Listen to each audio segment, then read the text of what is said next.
शांति। ओम शांति। तो बहनों देखो, हम 3 तरीका से एक दूसरे को नमस्कार भी करते हैं, राम राम भी कहते हैं, ओम शांति। अब तीनों का अर्थ भी देखो। अब जब हम राम राम करते हैं तो हम कौन से राम के लिए अपनी स्मृति में आना चाहिए ना, कौन से राम को राम राम कर रहे हैं। तो देखो, जब हम राम नाम लेते हैं तो उस स्मृति भी हमें स्वरूप में आनी चाहिए ना। तो कहते हैं ना कि 4 राम हैं। एक राम है दशरथ का बेटा, और एक राम घट घट में लेटा, एक राम है सर्वव्यापी, और एक राम है सबसे न्यारा। तो अब देखो, 4 राम में से हमें कौन सी स्मृति आए। तो कहते हैं ना, आप भी कहते हो वो घट घट में है, वो सर्वव्यापी है। तो ये गलत फहमी जो निकलनी चाहिए ना। तो एक तो है वो, क्योंकि वो दशरथ का बेटा है, वो शरीरधारी है। और जो घट घट में लेटा है वो क्या है कि हम परम पिता परमात्मा शिव की संतान हैं। तो आत्मा जो सबके अंदर है, अगर आत्मा नहीं हो तो शरीर चल नहीं सके। और फिर कहते हैं तीसरी बात का सर्वव्यापी है।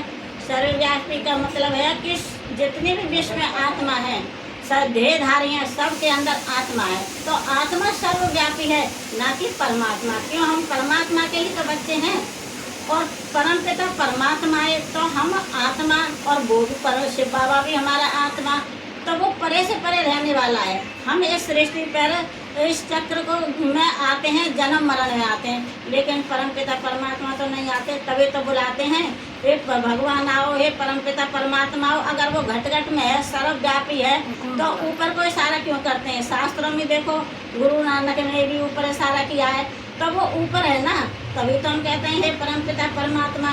अब देखो, शिव बाबा ने ब्रह्मा तन में आकर हमें कितना ज्ञान दिया है, बिल्कुल स्पष्टीकरण किया है।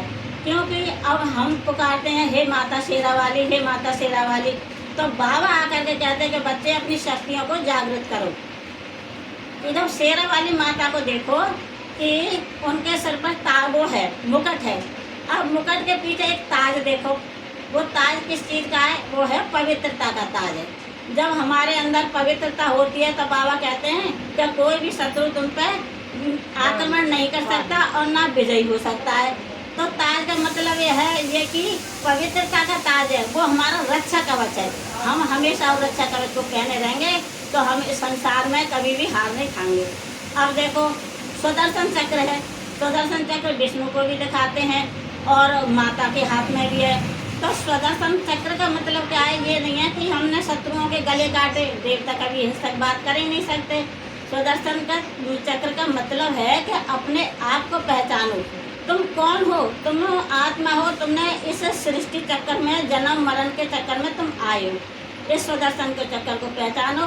जे हमें कैसे मालूम है बहनों, शिव बाबा ने स्वयं अवतरित होकर ये शक्तियाँ दी हैं, जो अष्ट शक्तियाँ। अब देखो, किसी के 8 हाथ होते हैं क्या? अगर 8 हाथ होते तो उसकी संतान के भी तो होते ना। तो ये शक्तियों के हाथ है, ये शक्ति दी है बाबा ने। अब सुदर्शन चक्र के बाद आते हैं शंख। तो बाबा कहते हैं जब तुम्हें अपनी पहचान मिल गई, बाप की पहचान मिल गई, आदि मध्य अंत की मिल गई, तीनों कालों की पहचान मिल गई, तो तुम अपने मुख से औरों को भी तो जगाओ ना। जब सत्यनारायण की कथा करते हैं तो शंख बजाते हैं ना। जब तक शंख नहीं बजा तब तक कथा नहीं पूरी मानी जावे। और शंख की आवाज़ सुनकर तो बहुत से तो पड़ोसी प्रसाद लेने चले जाते हैं। तो चलो भाई, अब कथा हो गई, शंख बजेगा तो जामे। तो बाबा कहते हैं हे बच्चे, हे मेरे लाडले बच्चे, जब तुम्हें ये पहचान मिली है तो तुम भी अपने, ये मुख है शंख, ना कि वो शंख है, तो अपने मुख से शंख ध्वनि करो, सब सोई हुई आत्मा को जगाओ। अब देखो, इसके बाद में फिर क्या है, सुदर्शन चक्र, शंख, फिर है गदा।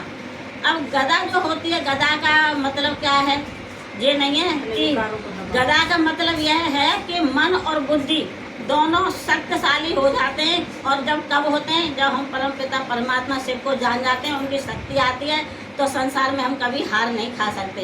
गदा का मतलब है कि विजयी, हमेशा विजयी बनाना। तो ये भी एक शक्ति है।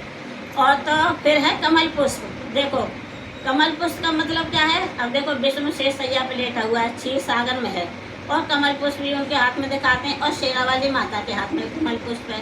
तो इसका मतलब क्या है कि हम सब संसार सागर में रहते हुए भी हम कमल पुष्प समान रहें। जैसे कमल पुष्प का मतलब क्या है कि एक जल के अंदर रहता हुआ और वो जल से उपराम रहता है। अगर एक बूंद भी उसमें पानी की डल जाए तो वो पानी ठहर नहीं सकता।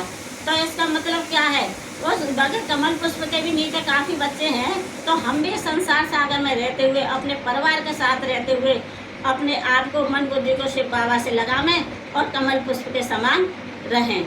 अब देखो फिर दिखाते हैं त्रिशूल। अब त्रिशूल का मतलब क्या है, इस त्रिशूल होते हैं जिसमें 3 वो नौकें होती हैं। तो अब इसका भी रहस्य शिव बाबा ने बताया, नहीं हम भी नहीं जानते थे। तो शिव बाबा ने कहा कि बच्चे तुम तीनों कालों को जानने वाले हो और तीनों लोकों को जानने वाले हो। अब बहनों, तीनों काल कौन से हैं, 3 लोग कौन से हैं, ये भी तो पता होना चाहिए ना। ये त्रिशूल तो है लेकिन इसके रहस्य को नहीं जानते।